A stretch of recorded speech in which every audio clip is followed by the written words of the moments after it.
I'm Spartacus. I'm Spartacus. I'm Spartacus. I'm Spartacus. I'm Spartacus. I'm Spartacus. I'm Spartacus. Moose. 2 years. Holy crap, man. That's amazing. Thank you so much for that support. I greatly appreciate it as always. It's always good to see you. Hope you're having a good one. Cave, good to see you, my friend. Welcome, welcome. Hello, everybody. And welcome to another adventure in history. It doesn't feel a day longer than 24 months. It still surprises me that I've been streaming for like 2 years. Spartacus. I'm Spartacus. I'm Spartacus too, and I don't even know who is Spartacus at this point. What the devil's going on, Streamlabs? You having a bit of a moment there, Streamlabs? What you doing there, bud? What you doing there?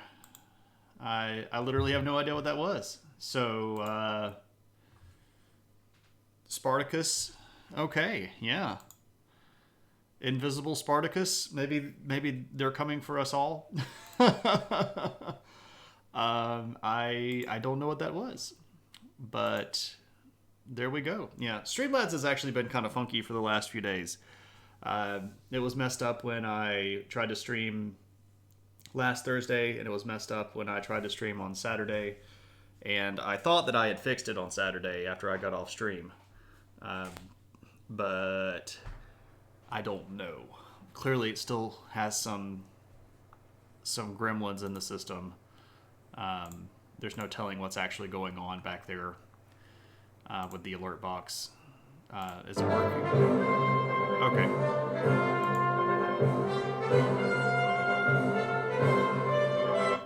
Okay, so that's really loud. Let me nuke that a little bit lower. Yeah. Okay. Adventures in History. So, if you are new to the show or don't know what's going on, this is Adventures in History, where we talk history and we have fun and we goof off and we try to make interesting viewpoints and connections across the time and try to understand the world that we lived in a little bit better and end up going off on rants about video games or movies or TV shows or something that we like. And, you know, the world just gets crazy. It just gets crazy, right? So, my name is Shane. I do history and sociology at a college level for a living. So I have magic pieces of paper that convince some people that I know what I'm talking about. I really don't. Don't pay any attention to me. I am a 2-bit charlatan at best. You should pay no attention to the man behind the curtain. Nope. Wrong. Right. I will admit that I am a little bit behind today because I wanted to include some stuff that I have never shown off on stream before, and that took a little bit of time getting prepped. And in the process, I just ran into a whole bunch of things that I haven't looked at for a while and got really excited and was like, oh crap, I haven't seen that in forever. Look at that. Oh, that's really cool. Anyway, so that was about 20 minutes of me just nerding out about history stuff that was not necessarily planned for. So, yeah. But hey, everybody, I hope you're having a good day. All right, so the way that we do this, we are covering history chronologically. We are in the Americas today. And even though... What's up, Green Herring? Good to see you. Even though we have things going on in the Americas, it's always important for us to understand that at this point, the Americas have little written history. We are going to run into a few examples of some written history tonight in the Americas when we talk about the big wars that are going on with the Maya.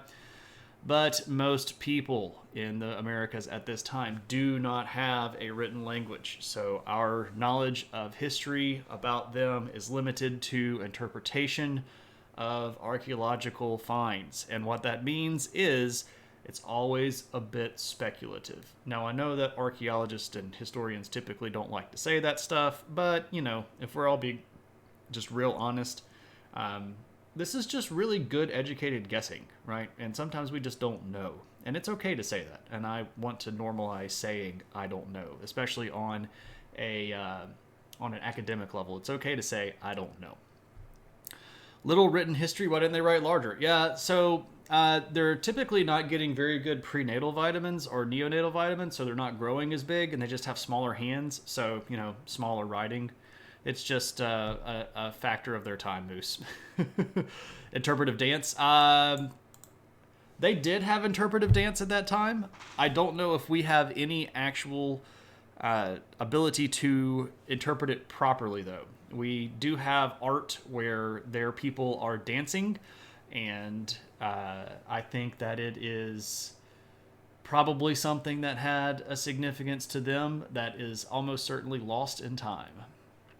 Yep, totally normal. I don't know stuff all the time. Exactly, Green Herring. I don't know everything, and I think it's okay to not act like we know everything.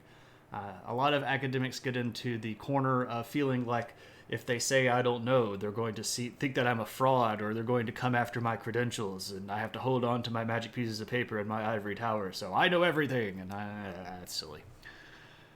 Was Nestle supplying baby formula? The right question is Nestle supplying baby formula now? That's a fair question. All right, so we're going to look at 3 zones of inhabitation today. We're going to look at the South American habitation zone. We're going to look at the Mesoamerican zone, and then we will look at, actually 4, because we're going to distinguish between southeast and southwest. So southwestern zone over here, and then, well, I guess this isn't necessarily southeast, but this eastern part of the United States today. We'll talk about sort of what's going on over here. So we're going to be a little bit all over the continent tonight, and it's going to be an interesting group of ideologies and peoples and stuff. I'm always really excited when we get to talk about the Americas, because this is one of the most overlooked periods of time when it comes to history class. If you get American history, which is almost always titled American history, what they're really teaching you is history of white people in America. And you might get a day talking about the Inca, the Aztec, and the Maya put together, or you might get an Inca, Maya, Aztec week, and then it's just all white people showing up. And human beings have been in the Americas for a lot longer than we actually thought, probably closer to 30,000 years now, if we look at evidences or pieces of evidence that have been coming up in archaeological data lately. Previously, we might have said 20 to 25, but that number just keeps getting pushed back. But anyway, lots of time. And there's a lot of stuff going on over here, and I love talking about these people because they're fascinating to me, and I'd love to go visit all of these places. And yeah. I'm just going to shut up and start talking about this stuff, because otherwise I'm going to talk about it and not talk about it, if that makes any sense. All right, so let us start down here in South America. And we're going to start with a group called the Wari. This goes all the way back to America's Funniest Home Videos, not including the Aztec. Yeah, that's fair. So the Wari are an interesting group of people, and I guess before we launch completely into them, one of the things that I should note is that during our 6th century, the 7th century, we're talking about the 7th century. During the 7th century, one of the things that happens, especially down in this part of the world, so if we're looking sort of at South American organized sedentary life, it's more or less a sort of a large crescent that starts down here in what is northern Chile, and loops up through Bolivia and Peru and Ecuador and into this sort of flat basin region right here. There is a lot of migration going on. The population of this region has become significantly larger during the previous centuries, and the population that is capable of being supported in the larger Andean region has also gone up due to agricultural changes. So there is a lot of change happening during this 7th century. And unfortunately for cultures that we've talked about several times, like the Moche, which I know is sort of a crowd favorite because of their incredibly obscene pottery, but also the Lima culture, where we get, the modern day capital of Peru, and the Nazca culture. So if you know about the big Nazca lines where there are like hummingbirds and men and monkeys in the desert made out of rocks, those cultures are actually going to be on sort of a decline. And the people that are going to move in and sort of take over as a larger dominant force are the Wari. And they're going to expand a lot into new areas that had not even been populated before. And especially they're going to get over into some of the downslope Amazon basin over here. So if we look at, the Andean Ridge, it's a very, very steep mountain range. But if you get to the other side of it, you see this nice sort of fertile territory here. Very well fed with water. Lots of good soil, and some of the Wari are going to get all the way over into that area. So let me show you a map here. Boom. All right, and we see that not only do we have the coastline, but we've also started moving over the coastline and over the mountain ranges, and again, sort of into the deeper Andean basin. Would large population growth / migration have overlapped with potato production? Potatoes did originate from this area, correct? And specifically, the types of potatoes that they're growing are going to be an essential part of their diet. And one of the things that the Wari are going to be able to do that gives them a food production edge is that these are the people that invent terrace farming, right? So especially here along the really steep mountain ranges, there's not necessarily a lot of really good farmland. But if you go in and you cut out terraces into the sides of these mountains, you're going to be able to increase productive food zones. And terrace farming is going to be one of the biggest benefits that the Wari have, which is why as other people groups are moving around and interacting and sometimes fighting and other times toppling other cultures, the Wari are going to be able to increase their population and move into these areas and take them over. And then also move further into like inland regions that are down in the Amazonian basin. So the Wari are going to be particularly benefited as well from trade with northern parts of South America. So we haven't talked too terribly much about what's going on up here in like the modern day countries of Colombia and Ecuador. But there are early civilizations that are beginning to develop during this particular period of time. These people are developing much better agricultural practices.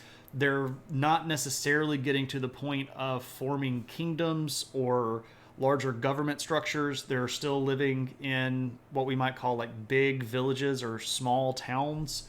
So in the next couple of streams for the Americas, we're going to start seeing this northern Colombian / Venezuelan basin, and down here in Ecuador, they're going to start producing a lot more really developed, fully identifiable physical cultures. But what's interesting from here is that they, in contact with Central America, have brought corn into South America. So corn has traveled now down the Isthmus of Panama into the northern part of South America, and the Wari are going to get access to that corn. And of course, this is going to be a really good staple and an additive to their overall diet. So now we've got tubers and we've got corn, and things are going great for the Wari. Good times in Wari land. Now, the Wari are an interesting group of people when it comes to things like their art and their culture. They're going to be fairly advanced when it comes to doing things like, here, let me show you, just like representative artwork. So like here's a pretty neat vase that is clearly shaped like a human. And I picked this particular one on a couple of different reasons. Number one, it's just kind of cool to look at. Number two, it was free. But also, we've got an indication of some of their visual practices. Like we have stretched out our ears and we've stretched out our noses. We've got like the little nose bar thing going here. which was apparently fairly popular in their culture. So they're pretty neat. And they've got a lot of neat little art things like that. Now, we know that they have a social culture. So they have social structures and stratification, because this is how you get things like, really super skilled artisans and things like that. But we also know this from their burial practices. Excuse me. I don't know why, but for the last few days, I've just been really congested. I'm Spartacus. Batbird. Batbird, I don't know if I summoned you, but probably an hour before stream started, I said, you know what? I haven't seen Batbird in a hot minute. I hope everything's going okay. And then you pop up. Batbird, good to see you, my friend. I'm doing pretty well. History's going about the same, right? Not so bad. Thank you so much for that subscription. How are things with you? How's life and stuff and things and all of that? Way more impressive than the coin portraits they were making over in Europe at the same time. I agree, right? This is a different level of art, which I think is an important thing to point out. Everybody, not everybody, I shouldn't say everybody. When people tend to think of history and they think of the medieval period, they tend to think like, oh, well, everybody in Europe is doing the medieval thing, and over in the Americas, oh, they're all just like living in dirt, right? They're still, trying to figure out how to do farming. Like, no, there are really advanced cultures, and the Wari are one of them, and they're quite skilled at what they do. Now, I mentioned that they had this, speak of the devil. I don't think you're the devil, but I hope you are doing well. So I mentioned that we have these burial practices, and I found an image of these, and I'll show you this, and I'll go ahead and tell you that this looks like Oogie Boogie from Nightmare Before Christmas. But this is a Wari funeral bundle, and they would basically take the body and bundle it up into this sort of big bag, and they would dress the bag up with clothes and like a hat, and I swear this looks like Oogie Boogie face, but this is burial practice. I'm not comprehending the danger that I'm in. What's up, Kyle? Good to see you. Hope you're having a good one. Yeah, so this is a weird thing here. So also look at the really cool patterns here that we've got kicking on this fabric. This is like super intricate weaving stuff going on.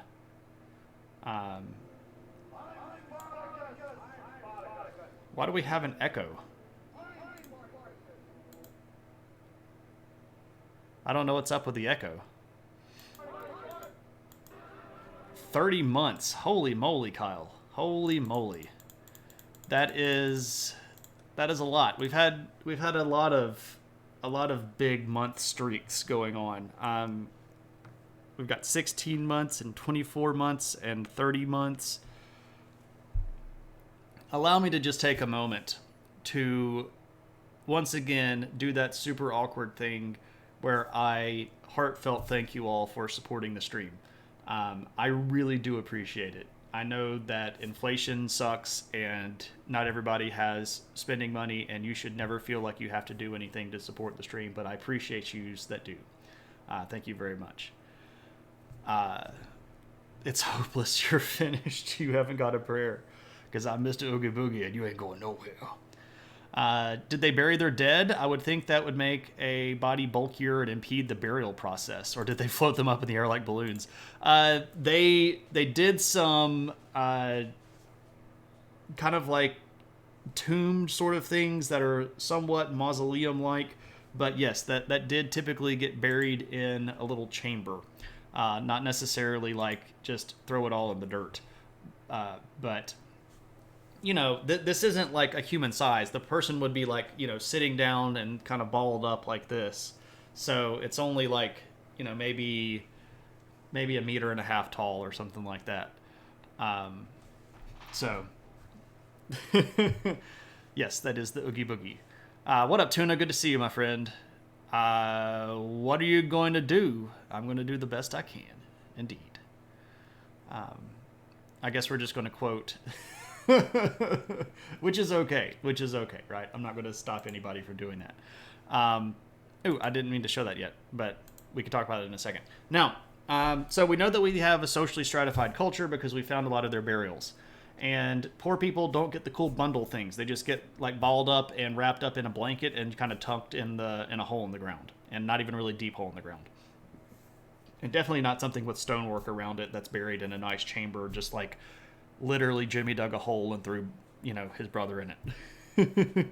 That's kind of like what most of the poor people got. But the big bundles were for rich people that had significant amounts of money to spend on, nice burial practices. We're being visited by a puppy. Would you like to come see me? Well, come here. I'm going to go over there. Where are you? Oh, there you are. You want to come and see me? You come here? Come here. Come on. Come on. Come on. Come on.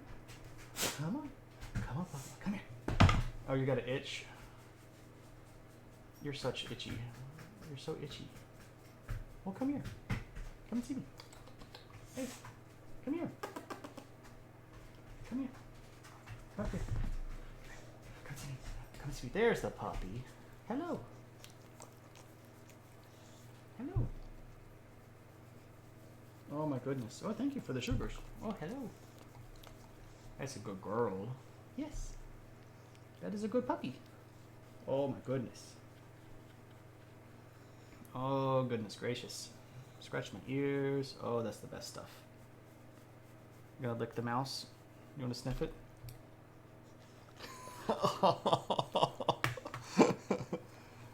Oh, the Kaylee. It's a puppy. Hello. Hello. Oh, thank you. So many sugars. That's a good girl.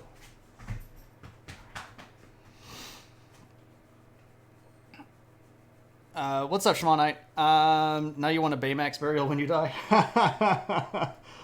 We do not know a lot of their afterlife beliefs because they don't have written language. So the only thing that we can try to do is interpret visuals based on what they left behind, and it's always kind of a guess, right? Now we know that they did have a system of religion that was polytheistic, because like somebody said, spoilers. They had this guy. You can sing the Oogie Boogie song all you want to. It's perfectly okay. Perfectly okay. That's what you get when you show a literal pillow man. Okay, so who is this? Well, this is it's actually a drawn-out version of a stela. So again, stelas are these big standing stones that have things carved on them. And this particular one is fairly famous, but if I said the name of it, you wouldn't probably just know it offhand. But anyway, this deity that is carved onto it is one that we don't know the name of, but in modern anthropology, this is not necessarily the most advantageous or most creative name. We tend to call this guy just the staff god because he's always holding two things and they're usually staff-like. So this is a deity almost certainly because of use in things like temples, use on things like altars. The prevalence of this particular image gets pretty obvious that it means something pretty important to these people. Different regions can have a little bit of a different take on stuff. So like sometimes they're holding lightning bolts on one side and sheaves of grain on the other, and sometimes they're holding seashells for people that are a little bit closer to the coastline. But the staff god shows up in a lot of different places, and it's an interesting type of deity here. Of course, really big, wicked, cool hat. But what's this god's name? Well, we don't know. What's the purpose of this god in their day-to-day life? We can guess, but again, we don't really know. Isn't that the villain from the next Black Panther movie? I think the next villain is actually Namor. You've got that coloring book. The unknown South American native deity coloring book. If there is one of those, I would be rather interested in purchasing it. I don't think that there's something that quite that niche, though. But again, we see the staff god in a lot of places, but it does look like it's either originally a Wari god, or the Wari definitely picked it up and made it popular, because as they are expanding and taking over some of these other regions, you start seeing staff god imagery pop up on buildings and things like that. No, the new trailer came out yesterday. The villain looks Aztec. So that's actually Namor. The underwater god. They're playing this really weird angle where Atlantis is actually an American civilization that collapsed, which is an interesting angle, and I think they're trying to do it to increase visibility of Native American actors or Central American actors. But yeah, Namor is the guy that looks like he's an Aztec. He's not a white dude with a Speedo like he is in the comic books. Are there a lot of unknown South American deities? There are a fair number, Green Herring, specifically because none of the South American cultures developed a decipherable version of writing. Now, if you have been around for a while and you were with us back when we were doing the Inca stream, you'll know about Kipu. And I just realized that I should have found an image of Kipu and shown those.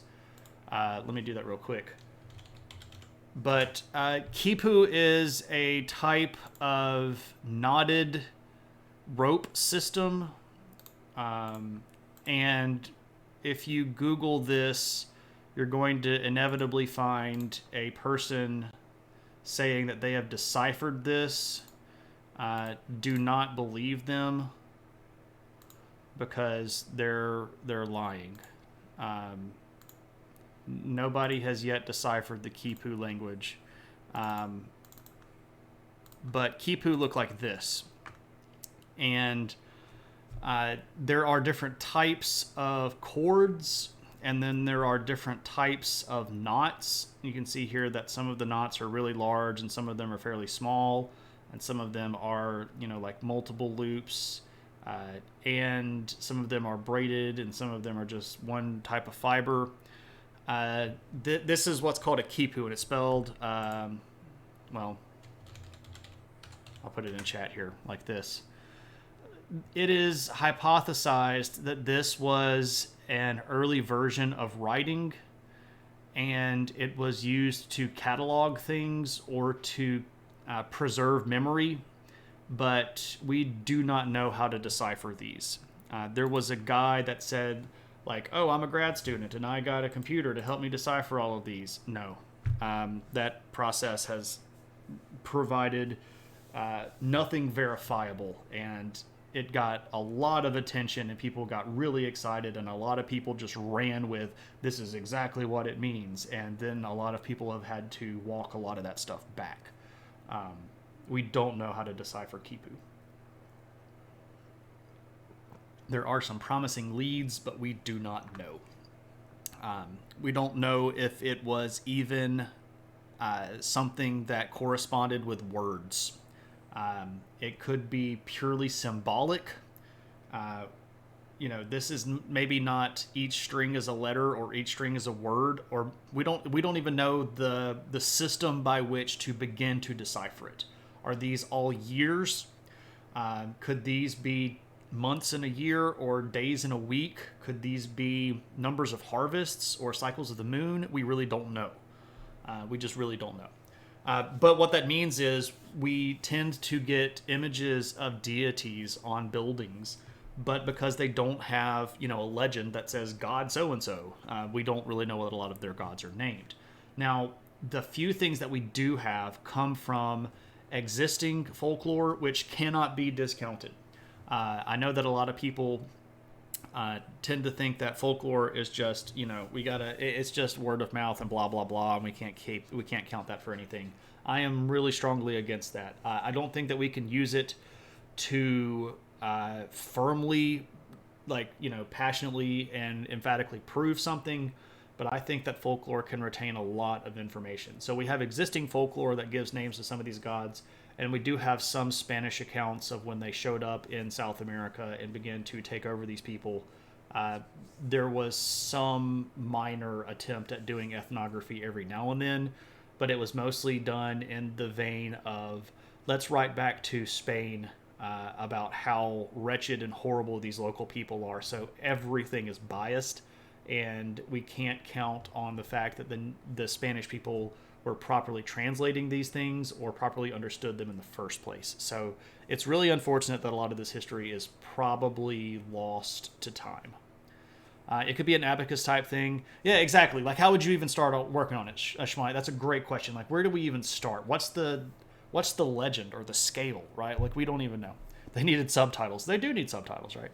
Kipu structure reminds me of an abacus. I bet they are for food inventory record keeping. Lumpy, that's actually one of the leading theories, is that this somehow was a reminder of a bartering system, and perhaps each one of the strings was a different type of crop or good, and they were tied to represent a trade deal or something like that, to say, I need this many bushels of corn and I'm going to give you this many spears for it, or something like that. So there's a way of recording some kind of transaction or something like that. But there's a lot of speculation as to what Kipu is, and we don't know. How do we know it's a language and not Granny's hobby? Exactly. It could be early abuelita crocheting. It could very well be. We really don't know. But the Wari are interesting people. They're pretty neat. And unfortunately, we do need to move on because we've got a lot of other people to talk about tonight. Specifically, the Tiwanaku. And if we go over to the images, here again are the Wari. And down here we get the Tiwanaku. And these people are in the southern part of Peru, down here in Bolivia, and over here in Chile.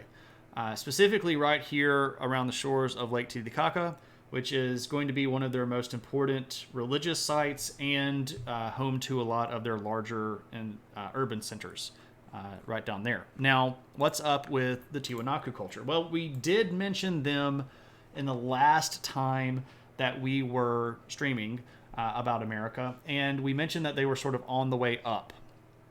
Well, they're there now.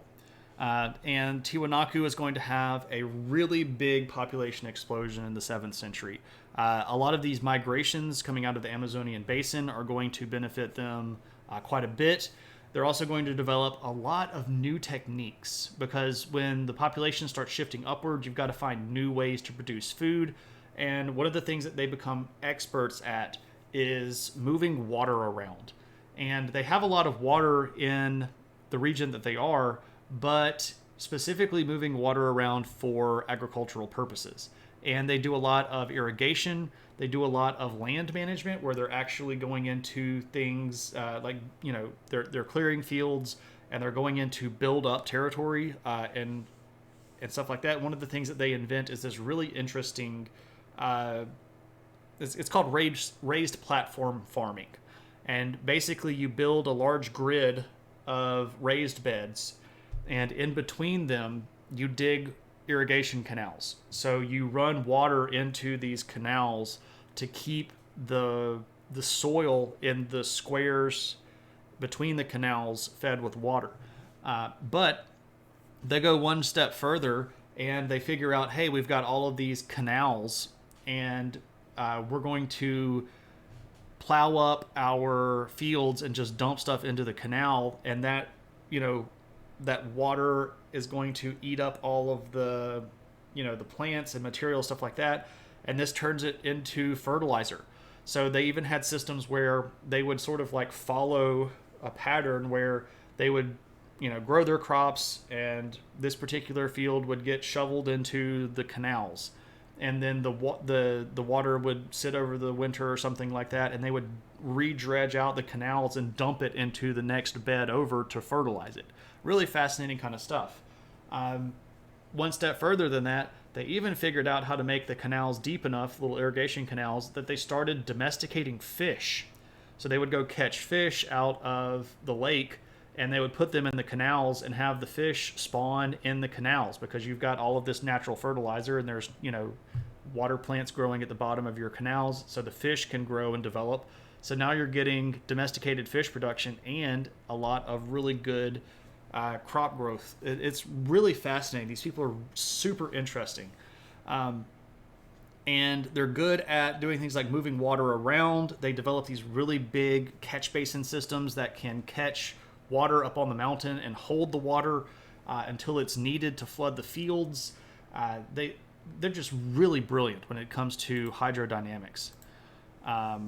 It's a good way to convert marshland into farmland. Exactly, because a lot of the land that they had already was kind of marshy and in this larger,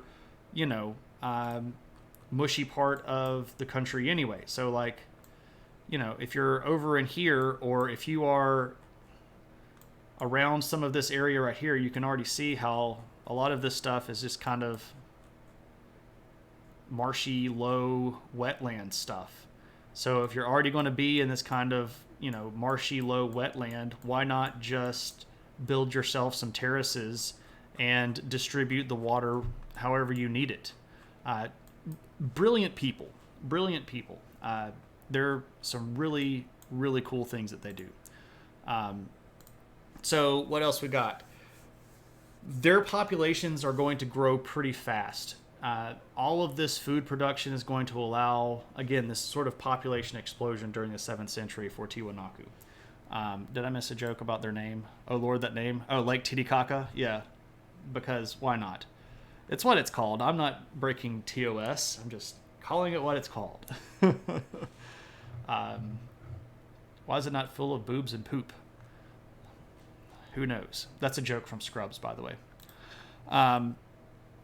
What's going on with them? Well, their cities are growing pretty rapidly. And by the time we get to sort of the middle part of the 7th century, they have multiple cities with populations that are somewhere between 10 and 20,000 individuals. So these aren't, podunk little cities. These are organized cities that have business districts and religious districts and governmental districts. They have organized cities and things like that. They build, great big buildings. They're just like, they're organized people. I'm actually 9 years old. I laugh at stupid things like that. I mean, hey, aren't we all just kids at heart? I think it's just easier to be a kid, right? I'll just try to be a kid forever if I can. What was that? Oh, did you poot? The dog is afraid of her poots. And apparently just pooted. Well, go see Brittany. She'll take care of you. Go see Brittany. She will comfort you in your time of need. Oh my gosh, that dog. Oh my goodness. Anyway, speaking of poots. So, big populations. One of the things that Tiwanaku starts doing is sending out colony populations, where they have such a large urban center that they can't even hold all of their urban people. So they're like, we're going to send you and make a new colony. And they're sending colonies down into Chile. They're sending colonies out into the Amazonian basin. And they're sending colonies up north. And this is going to build a really strong trade relationship with the Wari. There is, some evidence that they fought a little bit, but it seems like for at least this particular century that the Wari and the Tiwanaku were at least in mutual recognition of their spheres of influence. They weren't necessarily trying to beat each other up or take each other over. It's not always going to be the case in this region, but at this particular time, it does look like they're just trading, enjoying their life, doing their own thing. They are going to get corn that comes to them through the Wari. This is, of course, going to be another, again, boost to their food. The Wari were killing it in Civ 7 or 6. Yes, the puppy is afraid of her own farts. She will fart and then like run ahead like something attacked her butt, and like tuck her tail and like look back at her butt as if, you know, what was that? We have taken to calling it being attacked by the butt bandit, because it's invisible and it strikes without warning. So there you go. Yep. So, here's some stuff that some people from Tiwanaku made. There's a really cool big statue here. A giant standing stone, really intricate carving. They're really big on this sort of flat face thing. This is in a lot of their artwork, where the face is basically just like a flat surface with a big protruding nose. Yes, the butt bandit. It's funnier because it alliterates, right? So this is pretty clearly carved all over with some pretty neat decoration stuff. This is down in modern day Bolivia if you wanted to go check it out. I'd love to go to Bolivia and look at all of this stuff, but it's kind of hard to get down there. Their aliens must have had flat faces. Yeah, they're not getting visited by the big gray aliens, right? The great puppy of war has but one adversary, indeed, and it is her own farts. So, Tiwanaku. What about their culture? Well, again, they're going to have delineated social structures. Their rich people built these big mausoleums, these big above-ground burial chambers for themselves, and it pretty clearly denotes, I've got lots of money. They also did not have any sort of organized writing structure, but they did a lot of carving. Specifically, lots of, you know, decorated things like the big stela I just showed you, all sorts of stuff. And when it comes to their religion, we're not 100% sure. There is some evidence that some people have suggested that they were largely animistic, specifically worshiping the souls of their dead, or at least revering the souls of their dead. I'm sure that happened. I don't know if the explanation that is put forward is as conclusive as the people that put that forward think that it is. But again, I think it's okay to say we don't know. But we do know that one of the things that they managed to pick up from the Wari, guess what? It's the good old staff god. Check him out. So this is the same guy that would have shown up in the Wari. Same little short body dude with the weird feet, and he's holding these two staffs. These are shaped like birds, so maybe this was like a, you know, some sort of sign of office, or I don't know. It could just be a bird that he's holding, like he has killed two birds. Maybe he only threw one stone, and he's like showing off the fact that he killed two birds with one stone. We really don't know. We just don't know. But it's a pretty cool, you know, pretty cool stuff. Also, you got these cool little warrior guys beside him, and you've got these like anthropomorphic bird guys beside him. Pretty cool stuff, if you don't mind me saying. Tiwanaku is a pretty neat little culture, and I appreciate the devil out of them.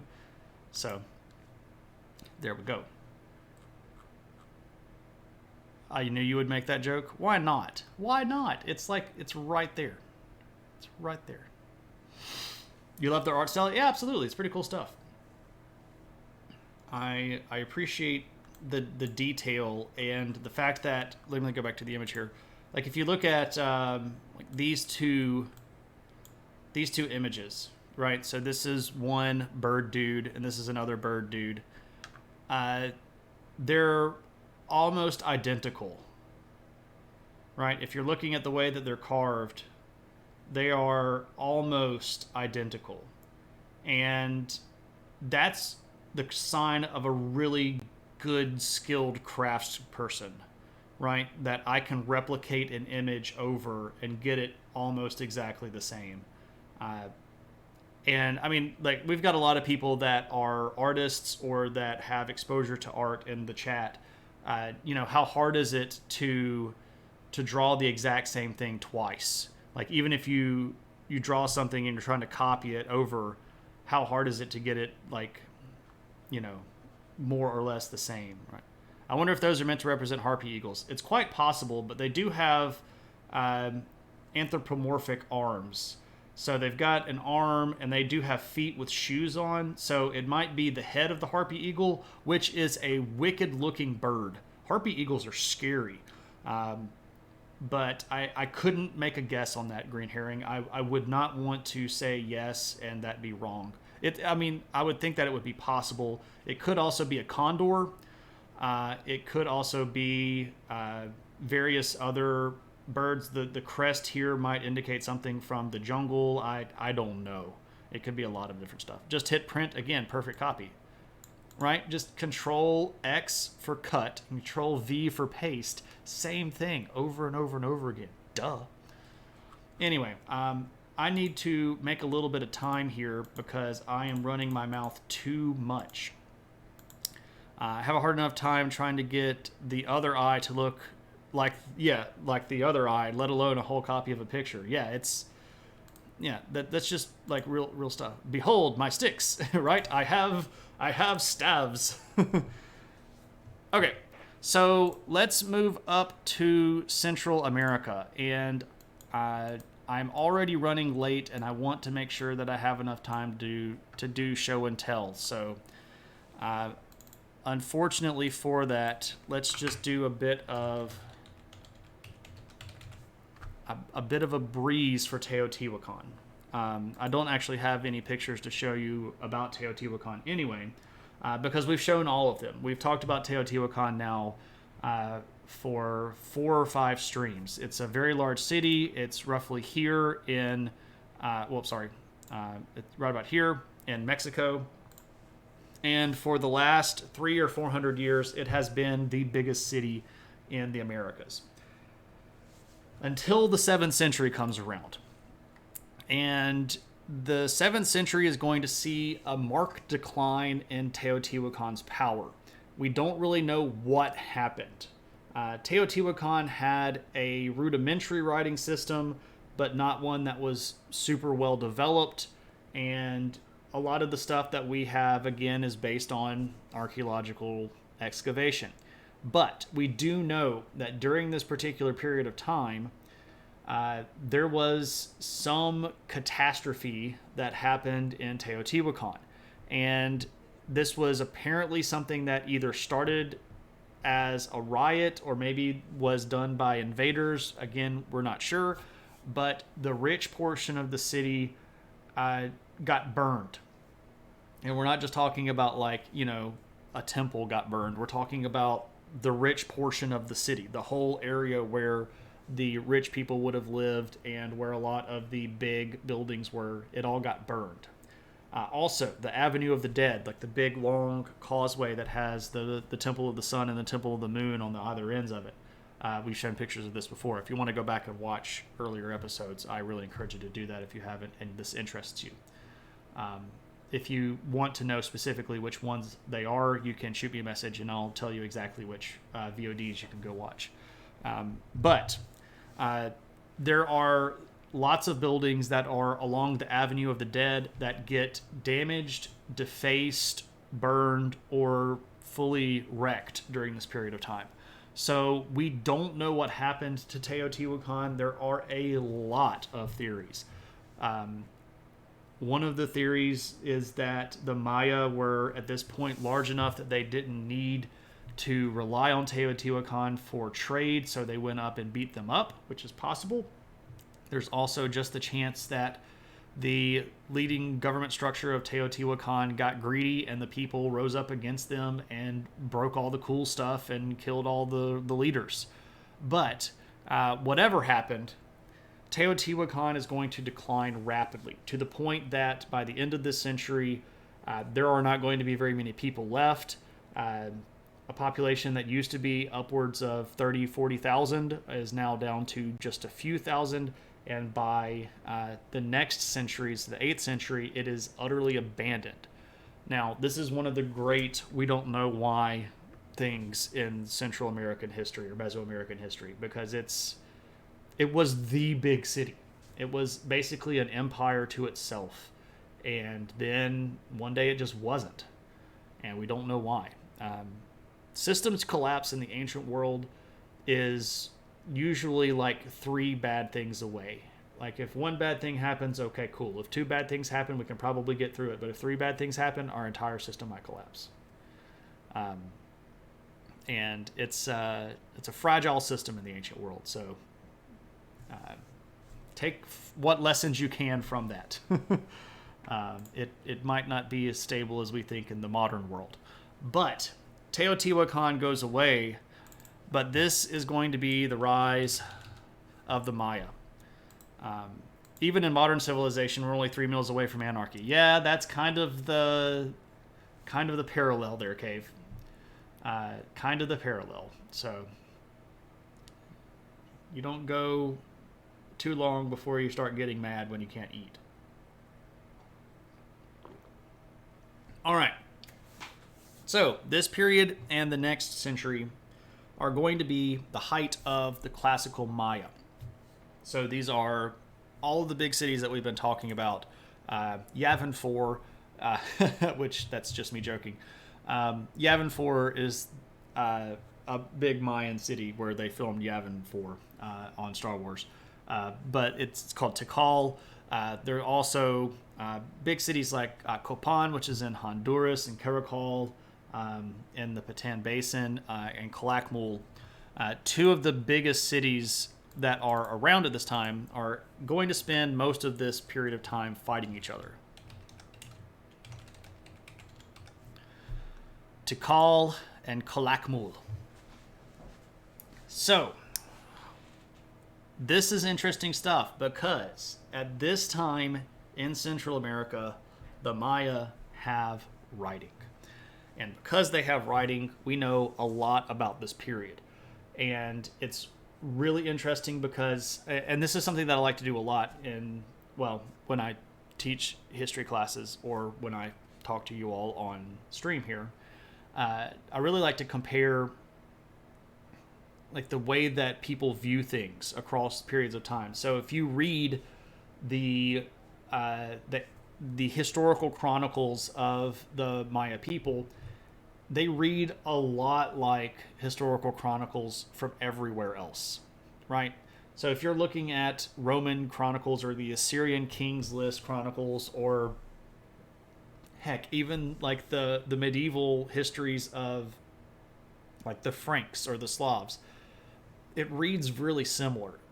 Most of the action is centered around the rulers. Very little of the common day person stuff is recorded. Typically, you get 2 types of writing. You get the inscription, which is, dedicatory in nature in most situations. Like I put my name on the building, like, hey, look, this was built by so-and-so. Or you get the, in so-and-so year of so-and-so king's reign, this thing happened. A cow was born with 2 heads. Or a donkey spoke with the voice of a man. That kind of stuff, right? But it just so happens that during this particular period of time, Tikal and Calakmul are going to go head to head, and they're going to try to beat the crap out of each other. And this is something that had been simmering already. If you were with us the last time we talked about Central America, I referred to this sort of vaguely.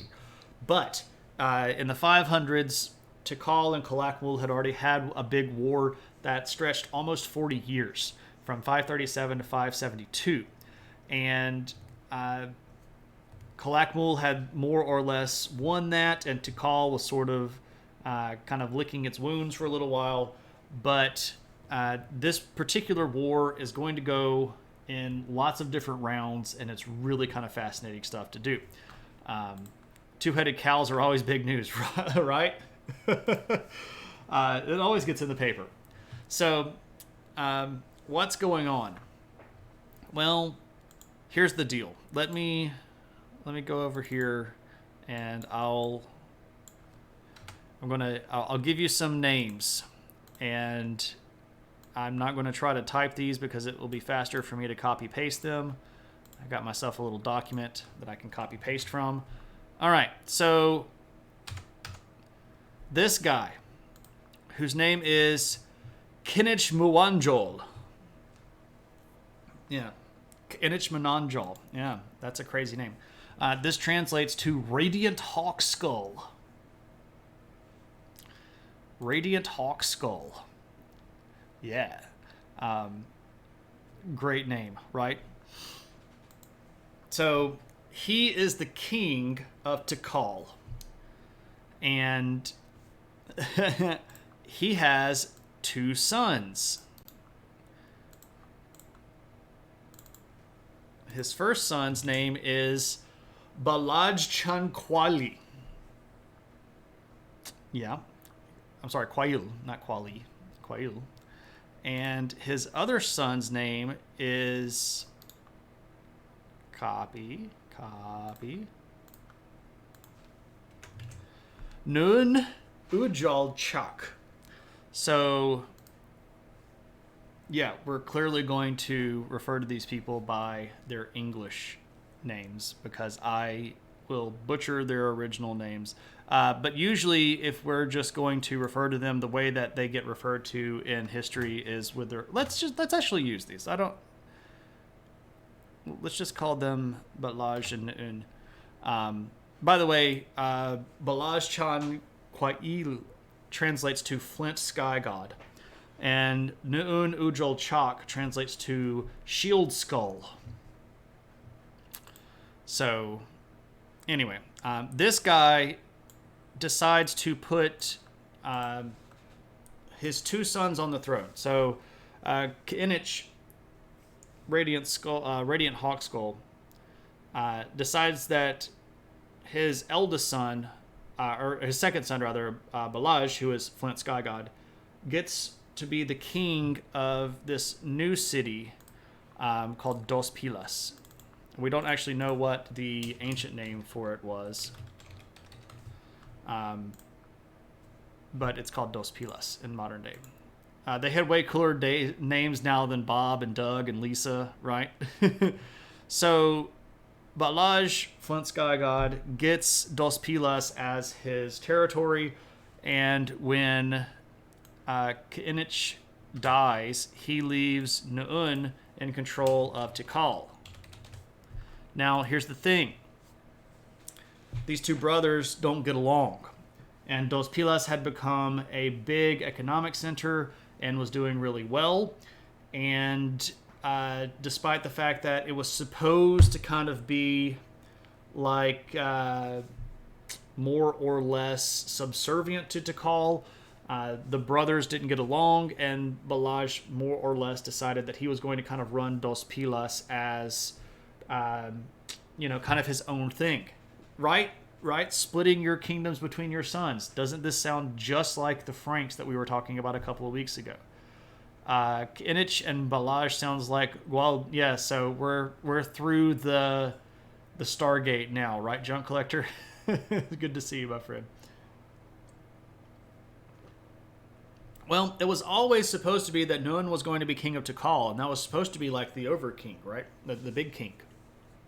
So the fact that Balaj was doing really well in Dos Pilas shows his skill and his capability, and it made his brother really jealous that, I'm supposed to be over king, but, my other brother's over there running his own city and not really paying attention to me very much, and I don't like this a lot, and I'm going to start getting upset with him. And there's a little bit of fighting. Now, this is going to be a good time for Kalakmul to intervene. So the king of Calakmul, his name is Yuknom Chin II.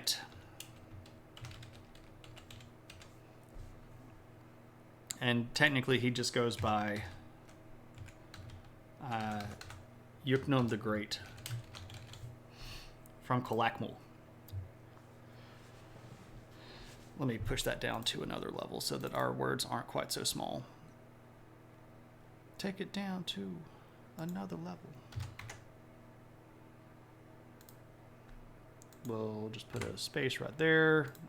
There we go. I'm glad I'm not going to be quizzed on these names, right? You don't know Yuknum?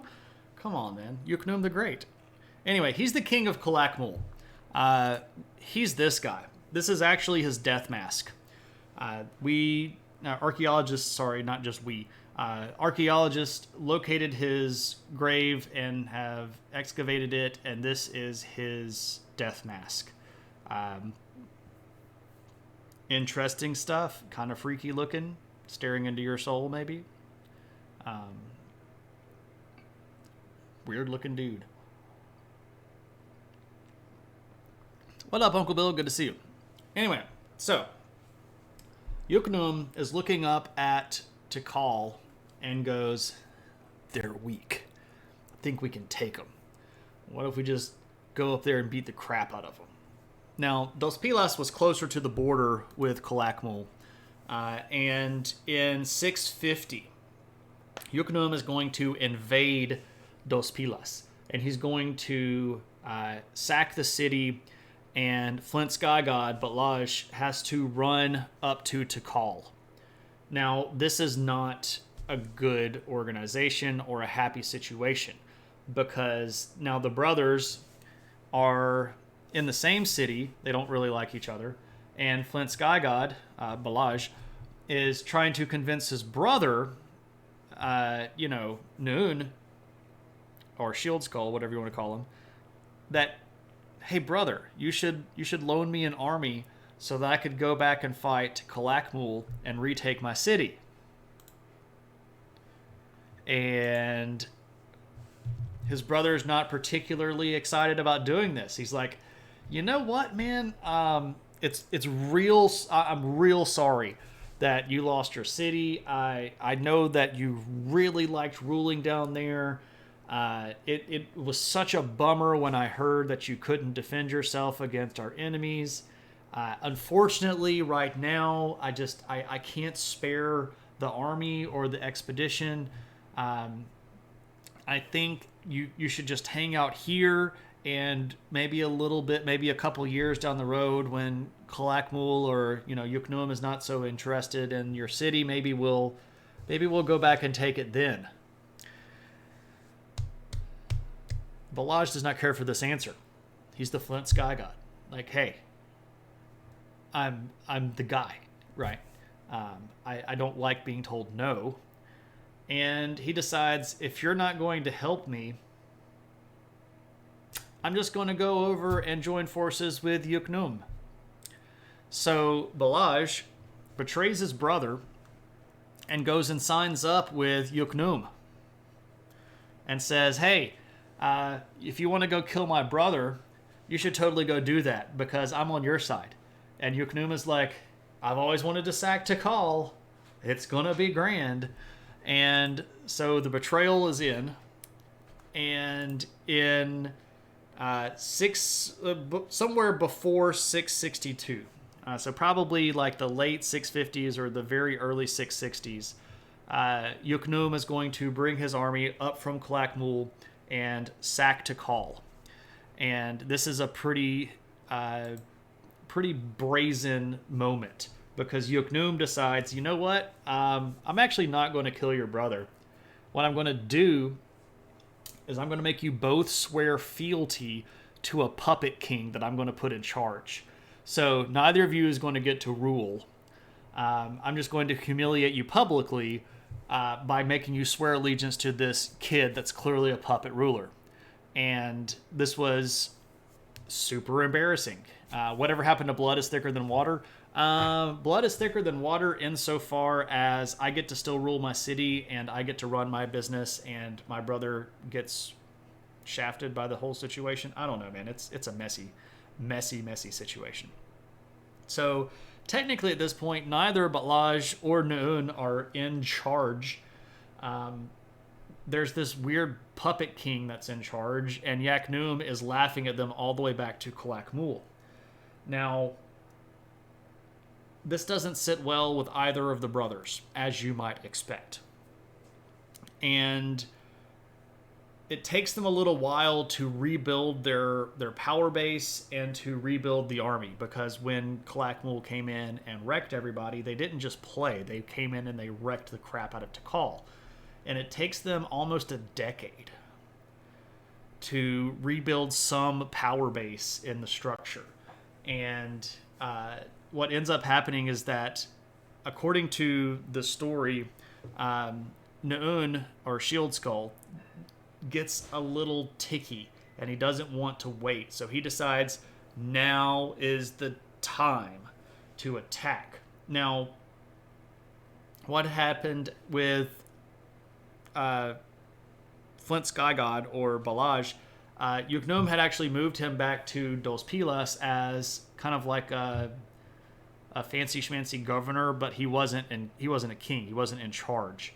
He was just like an intermediary that was supposed to report to this puppet king. So when Shield Skull rebels, Flint Sky God's like, I'm not involved. That's my brother. I wasn't involved in this. I wasn't part of this. I would be fine just like not getting killed. And what ends up happening is that when Flint Sky God / Balaj doesn't help his brother out, his brother decides, well, then I'm going to kill you. And so Shield Skull / Noon attacks Dos Pilas and sacks the city, and Flint Sky God has to run away, and Shield Skull chases him, and they fight another battle and take another city, and Flint Sky God has to run away again, and Shield Skull chases him again, and he's eventually, Flint Sky God / Balaj is just like, well, I'm just going to go to Kalakmul again. So he goes down and finds Yuknum, and he's like, hey, my brother's being crazy, and he's rebelling, and he's taking over all these cities, and you need to go smash his head in again. And Yuknum is like, okay, cool, let's go do that. So in 677, there's a big battle where Flint Sky God and Yuknum are going to meet Noon, or / Shield Skull, in battle, and finally defeat him. And at that point, Flint Sky God gets put back in the governor position at Dos Pilas. But at this point, with his brother dead, he's like, I could be king of Tikal. And after about 3 years, Kalakmul had sort of exhausted itself with this constant warfare, and Flint Sky God decides to just very quietly leave Dos Pilas with a small group and shows up at Tikal and gets rid of the puppet king and just sits on the throne and goes, I'm back. And Kalakmul at that point sort of just has to go, this isn't even worth it. Like, you all are so dysfunctional as a family. We're going to just kind of let you have this one. I feel like the I'm fine just not being killed is a low bar to clear. These sound like edgelord gamer tags in Call of Duty. Flint Sky God, Shield Skull. That's not too far from the truth. Radiant Hawk Skull. Except you'd have to add something like 420 at the end of it, like Radiant Hawk Skull 420, because everything has to have, the token things like Shield Skull 69 or whatever it is, because that's the real edgelord. Yeah, exactly. So this is what's going on in Central America. The big powers of the Mayan cities are beating the crap out of each other, and they're expanding their territory, and they're stabbing their brothers in the back, and they're kicking out puppet rulers, and they're making shady alliances that end up biting them both in the butt at the end of the day. And it's good old-fashioned politics, right? It's just good old-fashioned politics. If we had told that same story, and instead of using Batlaj and Nu'un and Yuknum, and we had used, Kildaric, Clovis, and Videric, this could have been a story that happened in the Merovingian kingdom of the Franks, right? Because here's the crazy thing about it. Like, people tend to act like people. And just because the distance of geography and the perceived distance of time is there doesn't mean they're not still people, right? Super Saiyan shields, exactly, with lots of Z's and the X's. That's a good one, Junk. I appreciate all of those. Yeah, that's great. You got to throw the underscore in there because somebody else just has regular Super Saiyan XXX shield skull ZZZ XXX, right? You gotta designate that you're the Super Saiyan. So like, the Central American kingdoms are still kingdoms, and they have the same kind of political stuff going on. They have the same kind of shady stuff going on. They have the same kind of backstabby stuff going on. And it's really helpful for us to understand this, that when people skip over the Americas as a history, they're skipping over the history of people, right? This isn't just the history of a region of land. They're like, oh, here's the Americas, and nothing happens in this whole set of continents until Europeans show up. That's not the case, right? This was a wicked cool story. I really think that this is a funny one, and it's a great example of how things that we don't hear about in history can teach us the same lessons if we hear about them and can compare them to things that we also already know, right? Because people are people. So I don't know if I can reinforce that any further. This is supposed to say Mesoamerica, and I left it at South America. But anyway, we're actually leaving South America, and we're going to go up to North America here for a second. Because in the next... Oh, man, I'm already down to typically, I only plan for an hour and a half. And it typically runs to 2 hours because people ask a lot of questions or do a lot of response things. But it's getting tight time-wise, and I still have lots of show and tell to do here. Anyway, let's talk about the American Southwest. North America Southwest. All right. Now, we've talked about this region before on stream. The region that we're talking about right now is mostly situated more or less right around here. So this is the northern part of Mexico. Here, let me turn on the borders. Beep, beep, beep. All right, so the northern part of the country of Mexico, parts of Texas, but mostly in sort of this Four Corners region right around in here where we have New Mexico, Arizona, Utah, and Colorado. So if we draw sort of a larger oval shape right around in here, this is where the majority of the early southwestern cultures show up in history. And we have talked about some of them before. Oh, that doesn't have names on it. Oh, thanks, Wikipedia. They do these things where it's like, look, it doesn't have the labels because the labels were some ridiculous overlay layer on Wikipedia, and the actual image was just the coloredy globs. Well, it's a good thing that I know where stuff is. Friggin' Wikipedia. Anyway, it's free, and I don't know why I'm complaining. I'm not actually complaining. It's just more like it would have been cool if it had the labels, but it doesn't. But I can tell you the regions and talk to you about them. So right over here in this sort of pinkish area, this is the homeland of the Hohokam. We've talked about them before. These are the people that have, if you go out there in the modern day period of time and you see the little dolls that are sort of dressed up in bright colors, that's part of their larger culture. Up here you have the precursors of the people that will go on to be the Puebloan culture. So if you know what Pueblos are, this region right here is the earliest people that go ahead and turn into the Pueblo. And then this larger sort of teal area is a group of people called the Mogollon. And we'll kind of give a little bit of a spiel about each of those. And let me just type their things here into the notes so that people know. Hohokam.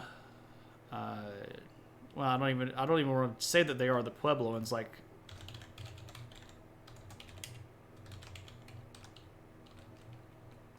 yeah, let's skip that down a line.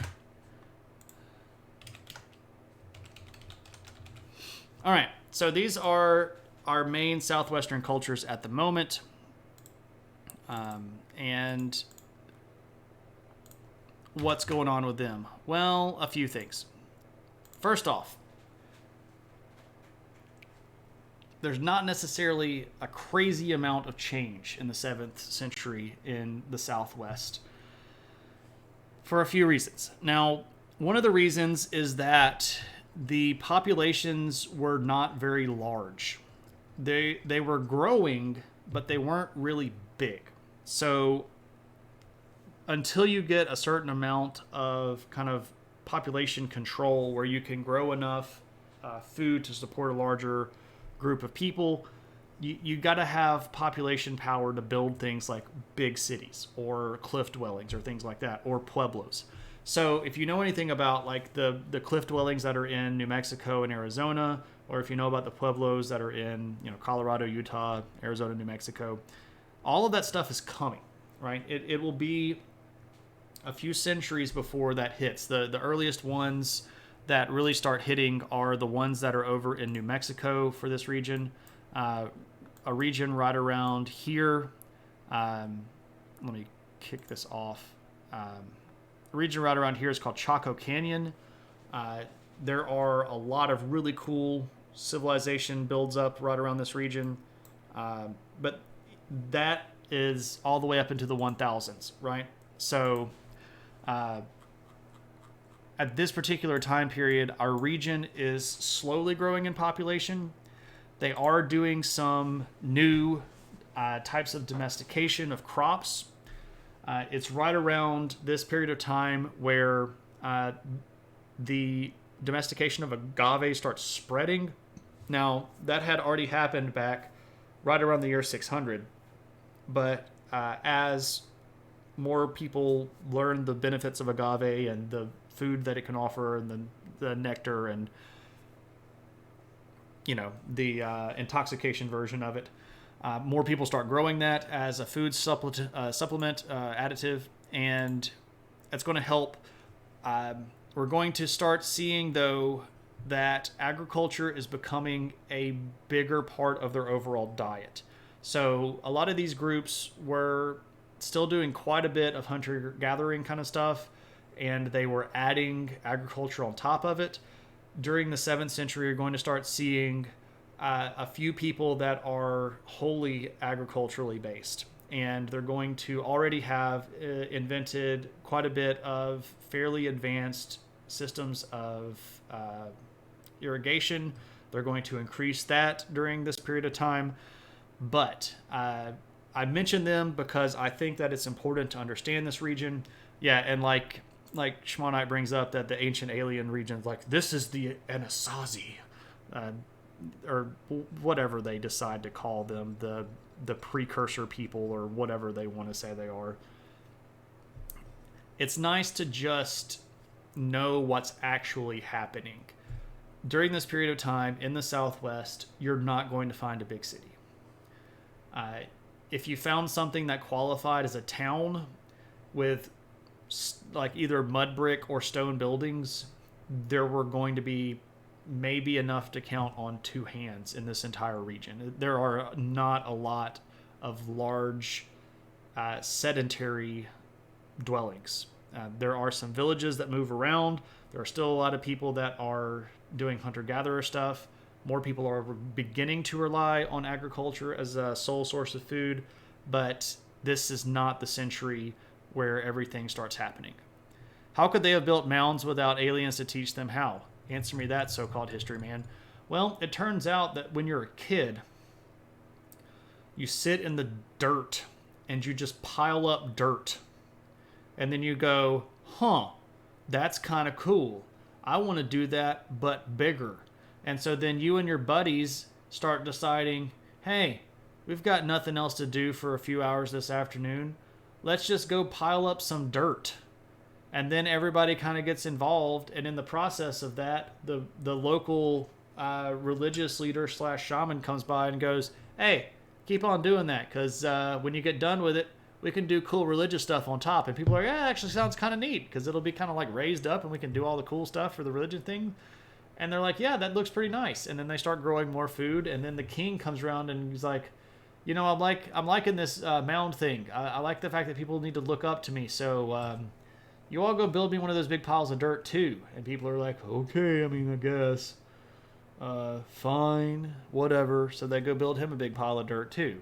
And it doesn't need aliens at all. At all. No aliens involved. I know. It's sad, but it's true. We don't need aliens because if we insist that ancient aliens were a thing, it means that the people back then were stupid. And they weren't stupid. They were actually really brilliant. They were just as intellectually curious and capable as we are. I've got a jar of dirt. Guess what's inside of it? But then how do ants know how to build mounds? That is through genetic learning, and it's just inherent in their DNA. There's not really a lot of evidence that ants learn by nurture. They're just sort of bred that way. Maybe the ants are the aliens. We do like moving dirt around, right? Like, I mean, what middle-aged man wouldn't love to just spend an hour or two with a track hoe? Like, if I had a track hoe or even a bulldozer and I could just drive it around and like push dirt around, I think that'd be kind of cool, right? I wouldn't have to even be building anything. I could just be making a mess of something. But like, you know, like a big bucket arm, like that would be pretty friggin' cool.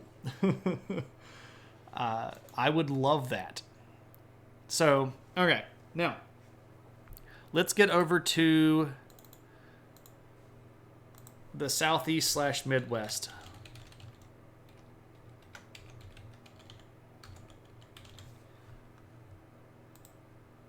All right, so what's going on over here in all of our river basins?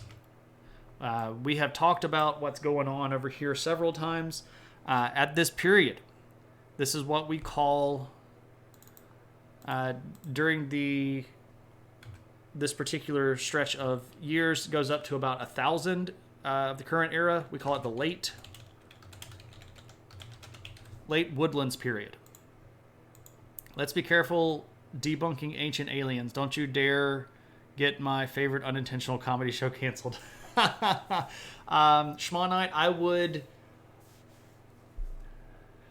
I would venture your rage if I could get that show canceled. I feel like whatever beating I would take from you would be small apples compared to the benefit of the larger intelligence quotient of mankind growing.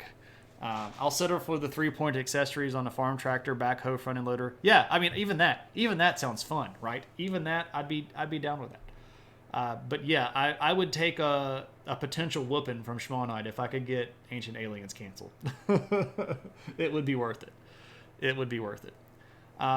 So what's going on in the late woodlands period? Well, this period is really interesting because if we look at the period before it, the early and middle woodlands period, the early and middle woodlands was a period of time where there was a lot of centralization. There were a lot of big villages. There were lots and lots of mounds that were being built. We had the Adena and the Hopewell culture up here along the Ohio River. We had the beginnings of some small cultures around here that were also doing mound building, but we had big clumps of people. And they were moving around and they were trading a lot. And the trade networks that were up here in the Great Lakes Basin and up into the Northeast were getting all the way down here into the Ohio River Basin. And like all of these people were trading with all of these people, and these people were trading with these people. And like there was just this big trade network, and it was really fascinating. But by the time we get to the late woodlands, things take a step back. So, proof Shane is Illuminati. He doesn't want the ancient aliens' truths to get out there. Yeah, that's it. You've exposed me, Kyle. My desire for the truth is greater than my desire for the bullcrappery of ancient aliens. And Shmonite gives me the boo. Alas. Illuminati, Dorito, Illuminati. It is a triangle. It is a triangle, right? I do like Doritos.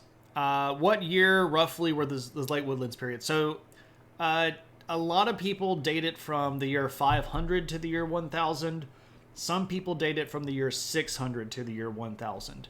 So, it really depends on exactly where you are when it starts kind of happening. It's the decentralization happens up here in the Ohio River Basin before it does in the larger Mississippi River Basin. So if you're up here, it's probably safe to date it around 500 to 1,000. Down here, probably closer to 600 to 1,000. And it's okay to say either one. If you say late woodlands, people are going to be able to, kind of work with you about that kind of stuff. There's a piece of the Upper Peninsula, Michigan Copper in a museum in North Carolina. Yeah. So, Moose, welcome.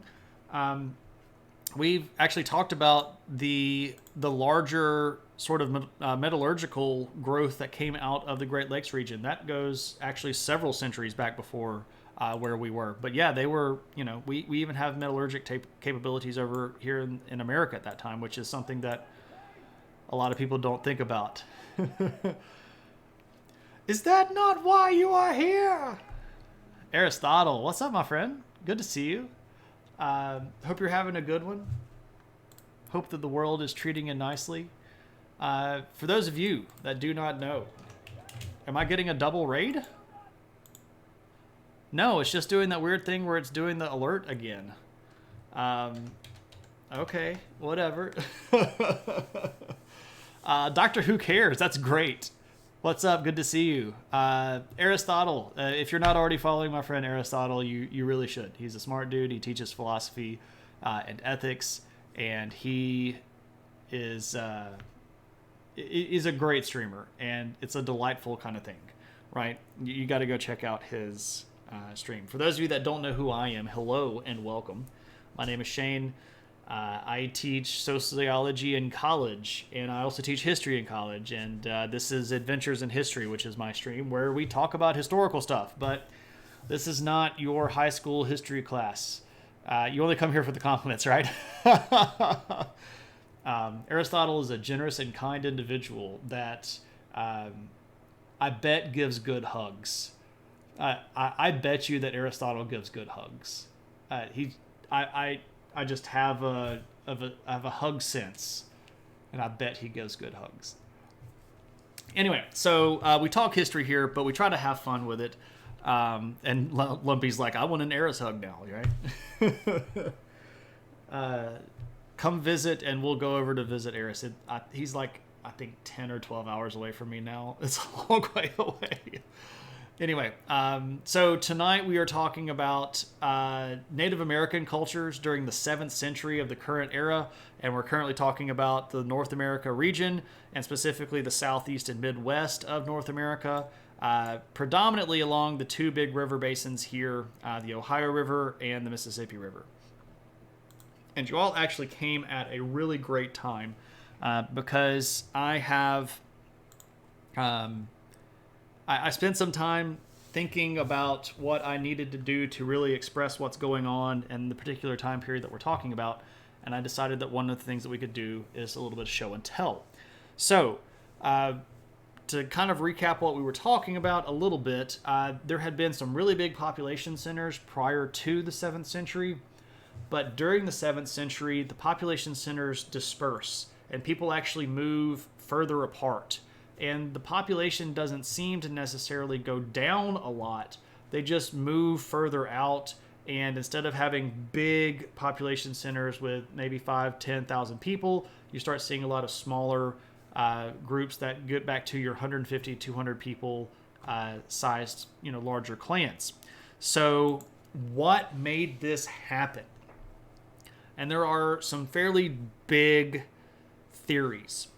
One of them is that when they started augmenting their diet with sedentary crops like corn and squash and gourds and things like that, that they didn't need to trade as much to get access to food.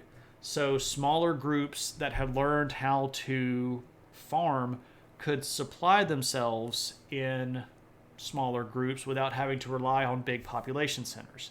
And that makes some sense. There's some sense to that. It's not my favorite. One of them is that because the population had grown so much that there was over competition for luxury items, right? When you start trading and you're living in the big city, well, you want access to the cool stuff, right? Because that's why you go live in the city, because there's cool stuff there. And it might have been that the supply lines couldn't keep up with the city, so people were like, there's not really any reason to live in the city if I can't get the cool stuff. And that's a fair theory. But mine is, the one that I like to go with is changes in technology that have changes in biology. So let me explain. And here's where we can start doing some show and tell. As a preface, one of the things that I have decided just prior to stream is that I really want to do an entire stream of Native American artifacts. I don't know when that's going to happen. It would take a little while for me to get that together, but I really want to do a whole stream of Native American artifacts because I have a lot of them, and I think that it would be cooler to show them off than to just keep them in my show boxes. I think it would be cool. So let me show you some stuff, and I'll talk you through some of this stuff, and we will see what we're talking about. So one of the things that happens during the late woodlands period is the advent of the bow. So prior to this period of time, what people are using are spears and something called an atlatl. And an atlatl is effectively a throwing device that allows you to throw a spear a lot faster and a lot further with a significant accuracy. And not the water nooth, that's the axolotl, not the atlatl. So spear points are big, and they look like this. So this guy is a spear point, and this is actually a pretty freaking rare one because this is what's called Tallahala quartz, and you don't see many points made out of quartz. But you can see how big this is. It's it's about 2 inches or so. But this is a spear point, and this is from what we call the Middle Archaic period. And this would have been quite a bit before the late woodlands period. Now, by the time we get to the middle woodlands period, people were already making different kinds of points that were both smaller and less likely to break. So one of the things here that's important to look at is the width of this particular point. It's not very wide, right? So here's my pinky, and it's about half my pinky wide. Now what that means is, while it is rather sharp, and it does have a blade edge on it, and I don't know if you can see the serration on it, but it is a very fine serrated edge that can cut really nicely. The problem with something like this is it breaks because it's flat and it's fragile, and if you shot a a spear into, let's say, a deer with this, and it hit a deer's leg bone, it's going to break this. So what they had figured out how to do is make something a little bit like this. This is what's called a baker's point, B-A-K-E-R. This is named after a person, not the profession baker.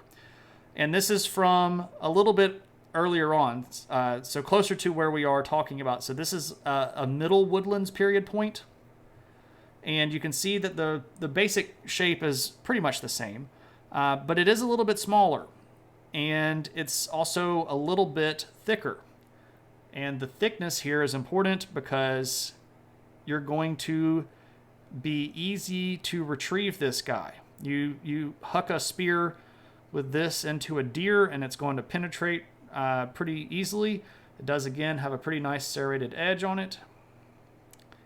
But this is going to be significantly smaller than the one from the previous era, right? I really should have set up my look down camera for these, and I need to do that next time, right? So this guy over here is probably about half the size as this guy. If we put them in front of each other, you can see that the outline goes pretty much all the way around, right? So there you go. Now, with the bow, this is where stuff gets fun. Because when we have a bow, we don't need big points like that. We can make really, really small points like these. So this little guy right here is a very, very small arrow point. Now, in America, you'll hear a lot of people say they're going arrowhead hunting, or that they have arrowheads. And when they say that they have arrowheads, what they show you are these. These were almost certainly not going to be very frequently used as arrowheads. These were never going to be used as arrowheads. These are all the time. So this little guy is something that you get in the late woodlands period, because we figured out how to increase our velocity with a bow, and we don't need a whole ton of punch behind it anymore to make this go into the animal. And even beyond this little guy, you also get little guys like this. This little guy right here. Now, you don't see these little guys. And if I'm being completely honest, this little guy right here and the other little one that I just showed you are two of the best pieces that I have, because these are tiny. That's the size of the end knuckle of my pinky, right? These are tiny, tiny little points. And if we're going to compare this guy to this guy, you can see what I'm talking about. Now, can you kill a deer with this? Probably not. So why do you even make points this size? This small one right here, I mean, this small one is like tiny. Like, here's my index finger. So there's this little guy. And here's this guy.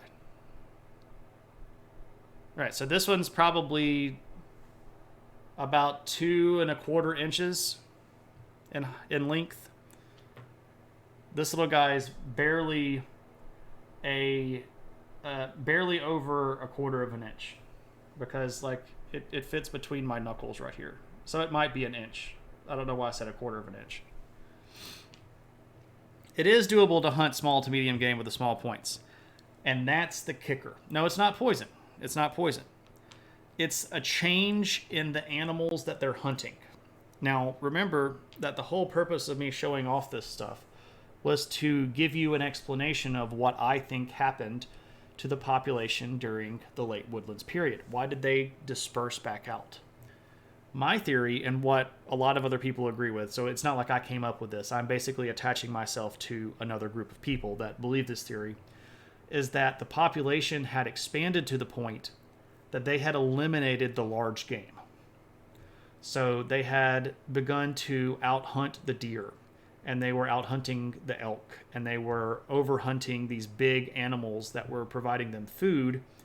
And because they could not find big game to hunt anymore, they had to disperse their population to go look for the big game. And along the way, they had to invent new technology, like really small points for hunting medium to small game. Because what was out there was your stuff like your rabbits and your squirrels and your raccoons, which you can eat. But you don't need a big points to kill those things. You just need small points to kill those things. So we see this reflected in their technology. The size of points during the late woodlands period is usually significantly smaller than it is in the previous periods. Now, if we go forward in time and look at subsequent periods, the points get bigger again. And you start seeing more stuff show back up because over time, natural game is going to repopulate. And if they understood, hey, we're killing too many deer, maybe we need to back off the deer killing and plant some more squash, right? So that's my theory. But that's just me. Now, I hope that you all enjoyed the show and tell. I have probably 150, 200 different points, different tools, different pieces of stuff that I could show. I really kind of want to show all of them on stream one day. I don't, like, maybe when we fill up the Opinion Hat stream challenge, I will, I'll put up a new stream challenge to do, eat more rabbit. Yeah, it's pretty tasty. Interesting sociological possibility emerges. The kids going out with small bows and getting more food than the grown-ups. Hey, that's possible, Meg. Is that not why you are here? Tad. First off, Tad, I didn't even know you streamed. We're getting the double announcement again because Streamlabs is losing its ever-loving mind. Tad, how did I not know that you streamed? Tad Mazel Tov. Good to see you. Did I know that you streamed and you streamed Gundam and I'm not following you? Is that the situation here? Tad, what were you up to on your stream? Oh crap, I didn't even say Eris. Eris, what were you up to? How did your stream go, man? I didn't even ask. I'm such a bad host. I just went straight to like showing stuff. Well, welcome Tad and party. Hello, my name is Shane. I teach college for a living. I teach history and sociology. And tonight we're talking North America, and we're talking Southwest / Mid-East late woodlands period. Bits and bytes. Good to see you. I missed a lot of people coming in too. Let me say hey to everybody. Indiana Jones, hey, welcome. Good to see you. Welcome. Nixa, good to see you, my friend. Hope you're having a good one. David, how's it going? Welcome. The symbol of your hometown is a Flint arrowhead? Maybe so. Theo, good to see you. The level of skill, yeah, it's pretty cool stuff. Meg, good to see you. How you doing? Welcome. Foggage, hey, what's up? Hope you're having a good one. Bits and Byte, actually showed up during one of your Gun Plus streams. Yeah, okay. It's all coming back to me now, but yeah, June was a long time ago. Welcome, Tad. I am now following you back, and hopefully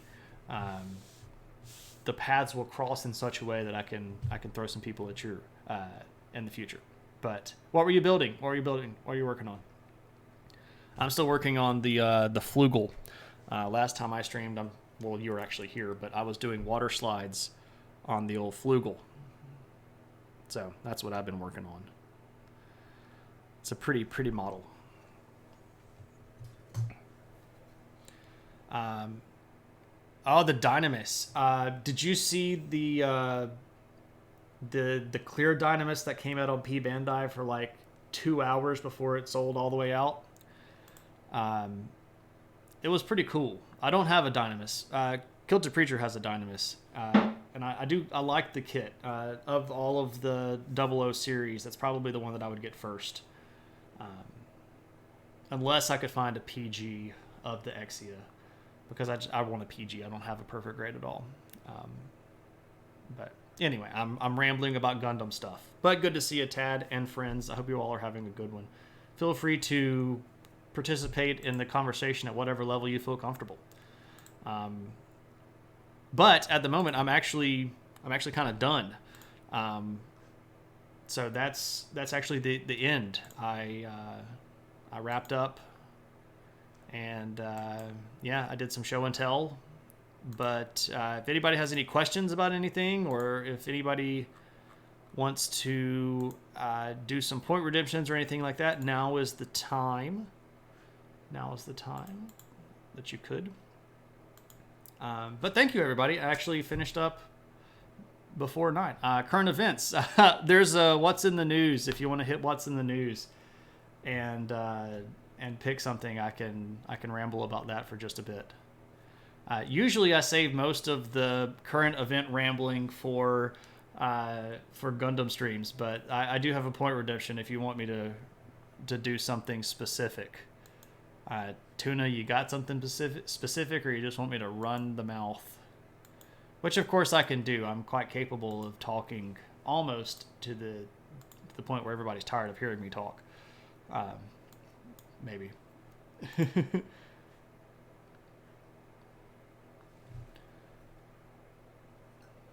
Waiting to see if I'm supposed to talk about something specific.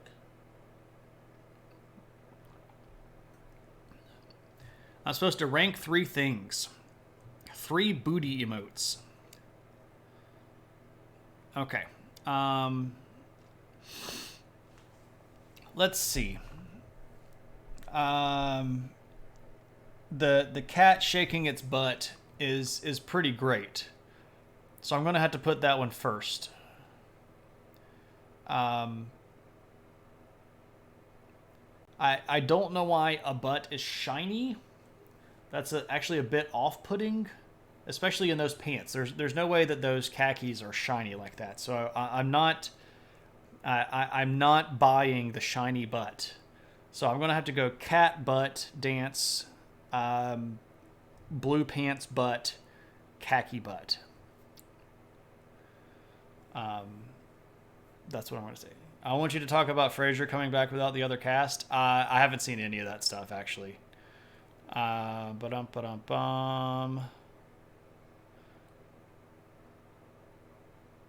Tuna, did you say something specific, or did you just want me to like ramble? I'll honor that before I get on an opinion hat ramble, if you wanted.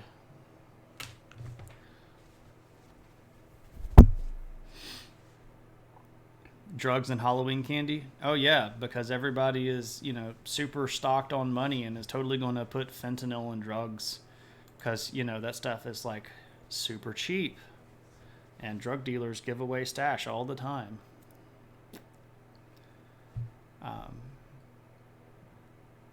Is Tuna still here?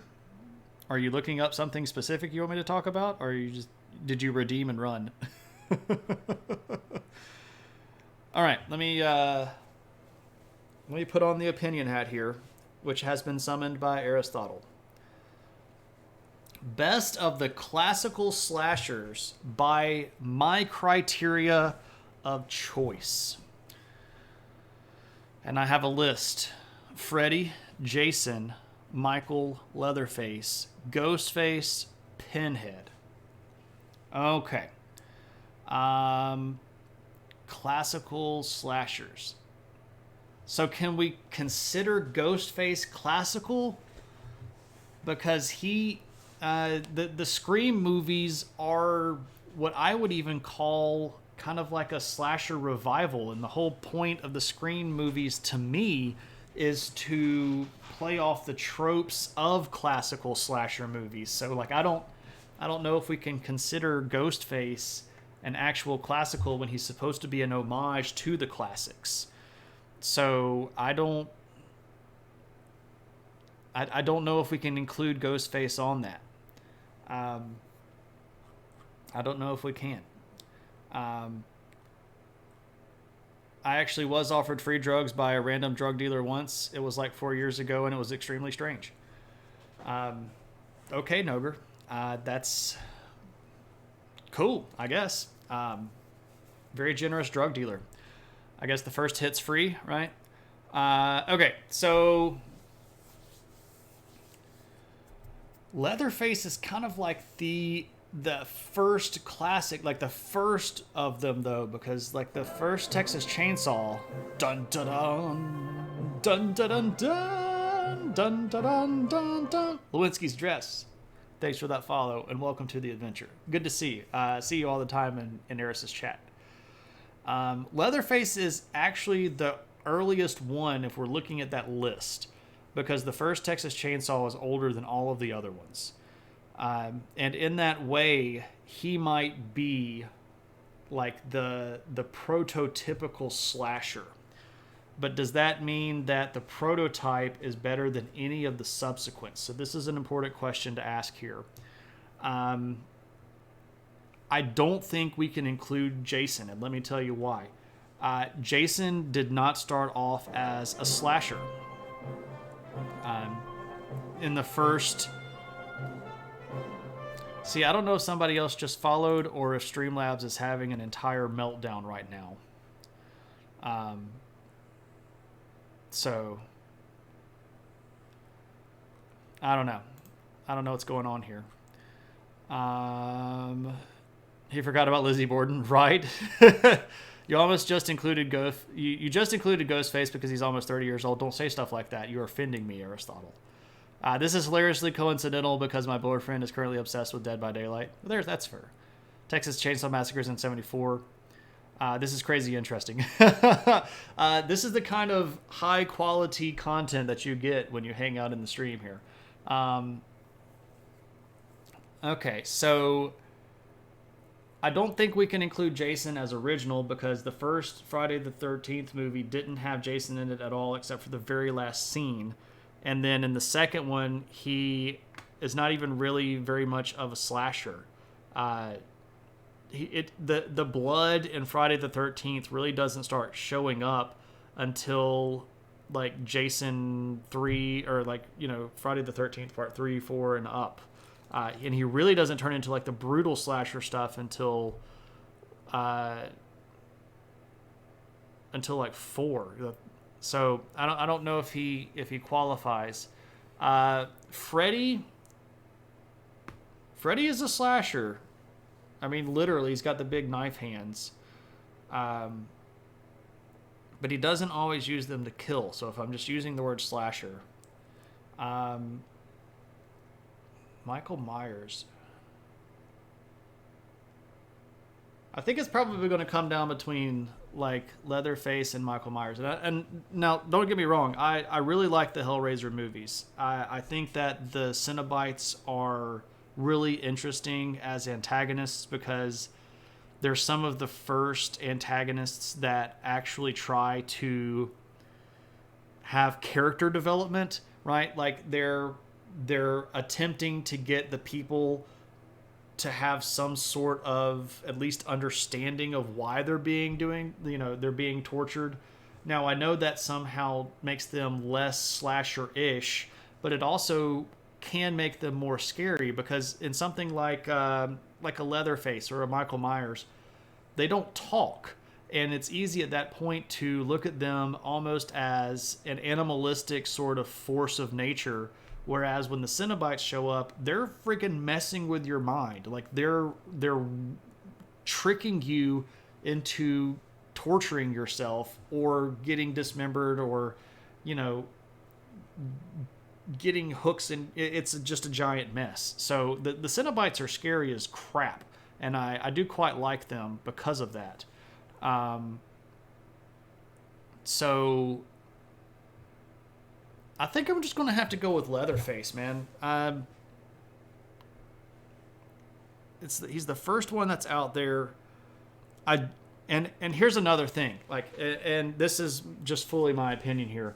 I don't know if there would be slasher movies after if there weren't Texas Chainsaw Massacre.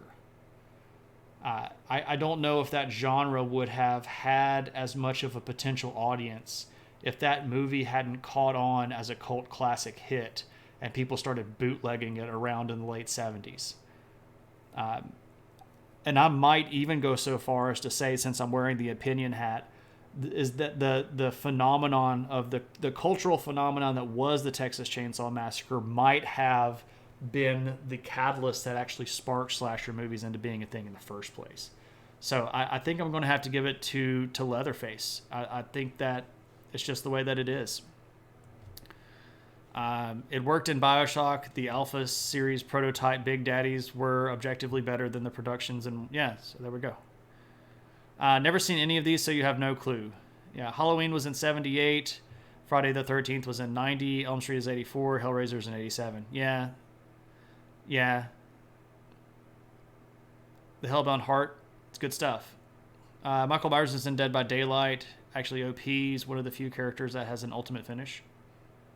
Puppet Master once again comes in short. Do you think Psycho could have been a fluke without Texas Chainsaw Massacre? Oh, that's a great question, man.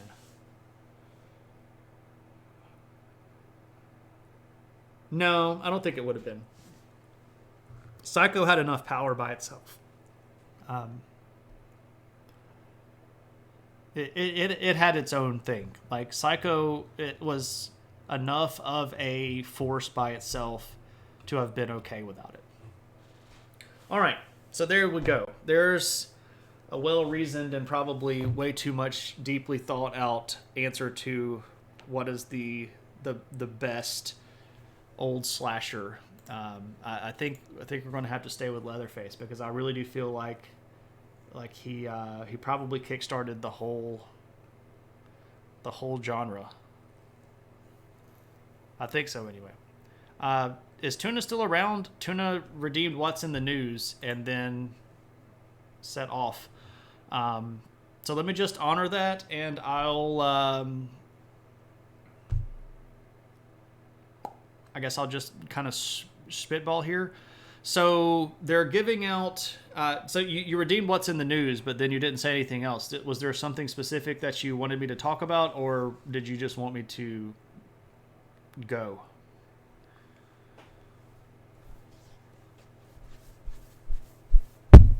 Oop, I just hit the microphone with a hat. Okay, so they're giving out Nobel Prizes. And the Nobel Prize in biology went to a doctor, and I can't remember his name right now. It's some odd name that starts with an S, I think. Let me Google it real quick.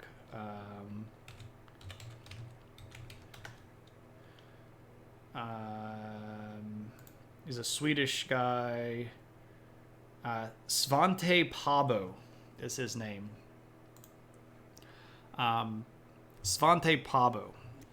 And he and a couple of other scientists were given the Nobel Prize for Science due to their work in sequencing ancient hominid DNA.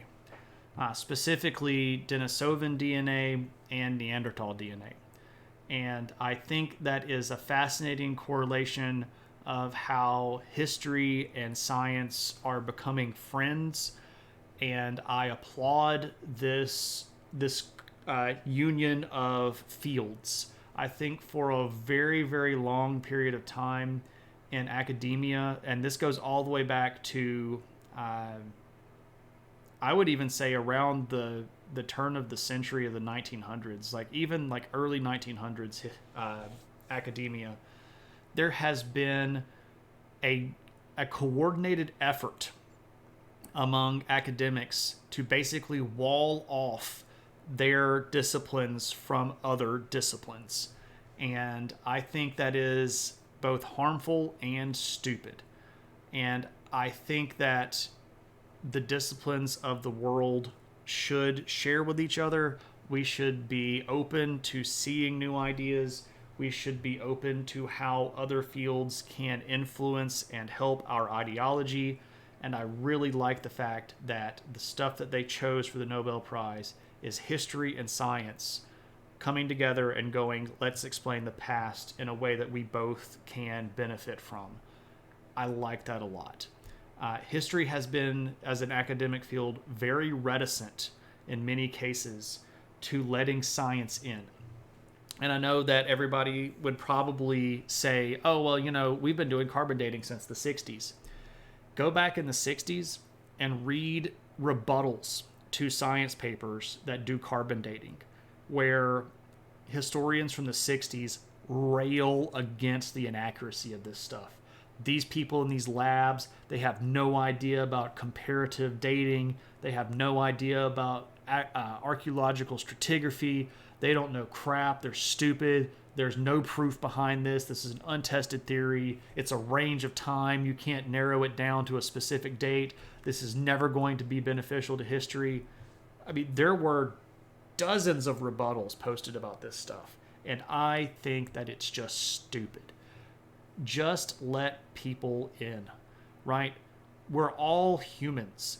And if one person learns something that can benefit everybody else, for goodness sake, just share it, right? Don't sit up in some ivory tower and publish a thesis on it and then tell nobody else that they can read it or use it in anything else that would help them. And it's just really dumb to me. And I love seeing the future of stuff coming back together. And you are in general studies, and you are in general studies. Now, there's a benefit to picking a discipline and studying it, right? There's a difference between surface level understanding of a discipline and mastery of a discipline.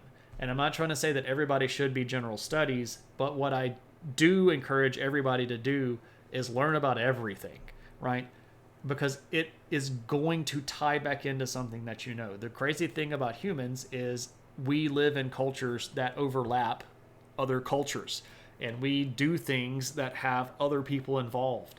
And I mean, even if you're going to do something like learn about, statistics, and then see how much learning about statistics will help you in stuff like philosophical debate, right? If you learn basic logic from a statistics class, you can use that in philosophy. If you learn philosophy, then you can use that when you're reading 18th century or 1800s sociology, because all of those people were writing about the philosophy of humanity and the study of the science of humans. And they're writing it like they're 17th century philosophers, but they're 1800s sociologists. And all of this stuff can overlap, and you can find a way to take the knowledge that you have and make it work in other areas, right? So not just being general studies, but finding a discipline that you can get into and being open to understanding the idea that your discipline might not have the best answer to the question, right? The archaeology in particular has major issues working with other. Absolutely, Theo. Absolutely. If radiocarbon dating didn't work, neither would your cell phone. Correct, junk collector. Like, I knew that. But people back then did not care for that at all. One fun thing is that for certain time periods, the DNA record is actually more accurate than carbon dating. We can predict the amount of variation in DNA over time, so we can calculate the time difference between ancestors and later DNA. Absolutely. So what Noger is referring, and by the way, if you're not following Noger, you should go follow Noger too. Another educational streamer. Noger reads philosophy and makes it accessible, and that by itself is a talent and a skill.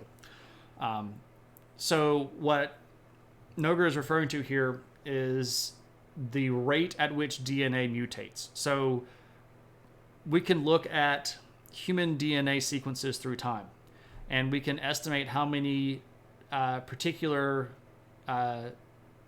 the SNPs, single nucleotide. Brittany, help me with SNP, single nucleotide projection. SNP is basically it means like one thing is flopping with another thing in your DNA, and it happens all the time. But we know how frequently it happens, and we can look at DNA over time and figure out like you get a beginning DNA and an end DNA.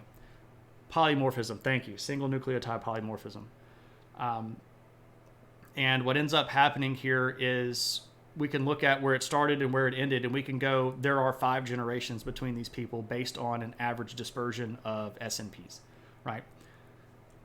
That by itself is ridiculously powerful for history and for archaeology, because we have been digging up people for hundreds of years. Are you not entertained?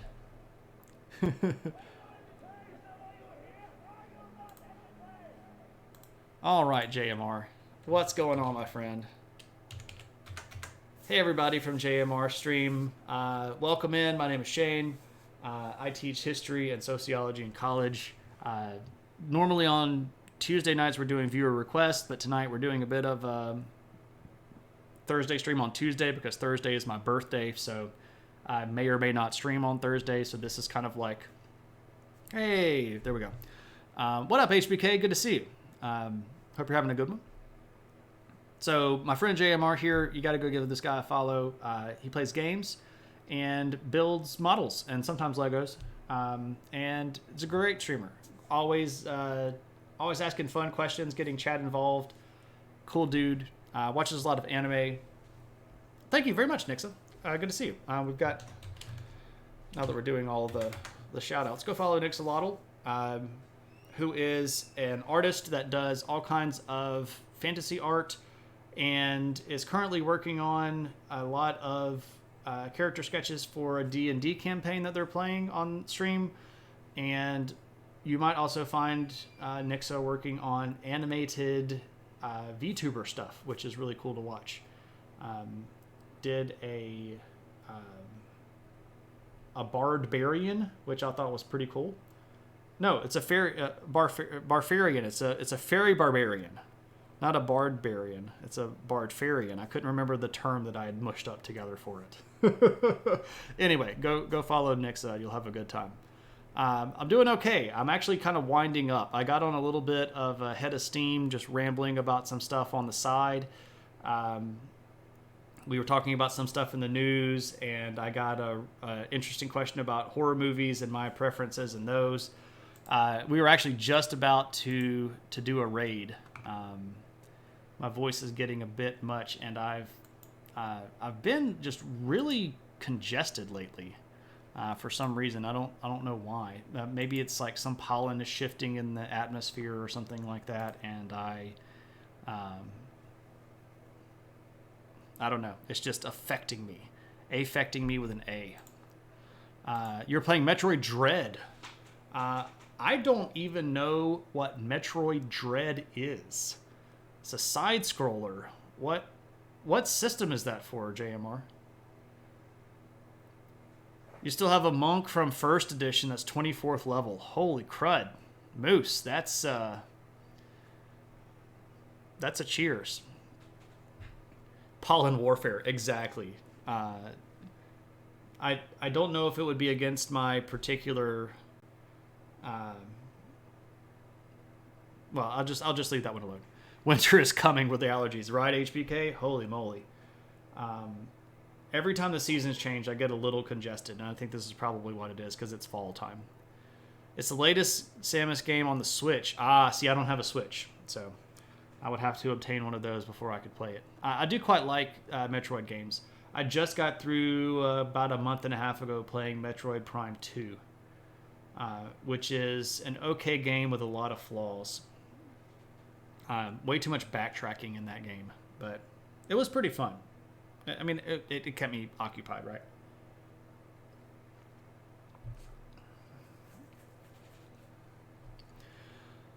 Alrighty, well, I think it's time to go do a raidy raid. And I know where we're going to go. We are going to go raid my Twitch sibling. You all have no idea what I'm talking about. I met Allie Briggs at DragonCon, and we like I have a sister already, but if I got to adopt a sister, I would adopt Allie because we're like, it's odd how similar our backgrounds are. I like to say the three tenets of a good game are backtracking, fishing, and being able to pet a dog. Well, there's no fishing and there's no dog petting, Tad. Just a lot of backtracking. Have a great night. Thanks. Oh, thanks you, Kyle. I might pop on stream for just a little bit on Thursday, but I don't know. I might. I can't promise anything. I might just be lazy and not want to put on pants and not want to be seen and just like turn full gremlin. I don't know. We'll see. We'll see. We'll see. All right, everybody. Thank you all so much for hanging out, and I greatly appreciate it. Let me click this old raid button, and we'll head that way. So the next time you will definitely see me is next Thursday. Not this coming Thursday, the 6th, but the following one, the 13th. Now, I do hope that I'll stream some to do some Gundam stuff in the middle time, but I'm not sure. And let's go see Allie, who is an amazing artist, a really great person, and my adopted Twitch sister. And when we get to Allie's stream, our battle cry is adventure. You can yell that, put some exclamations behind it, and if you have those oh so lovely adventure hat emotes, throw those into the chat as well. Until then, I will see everybody around. Hope you have a good one, and I hope that the world treats you nicely. So take it easy. Have a good one. See you next time.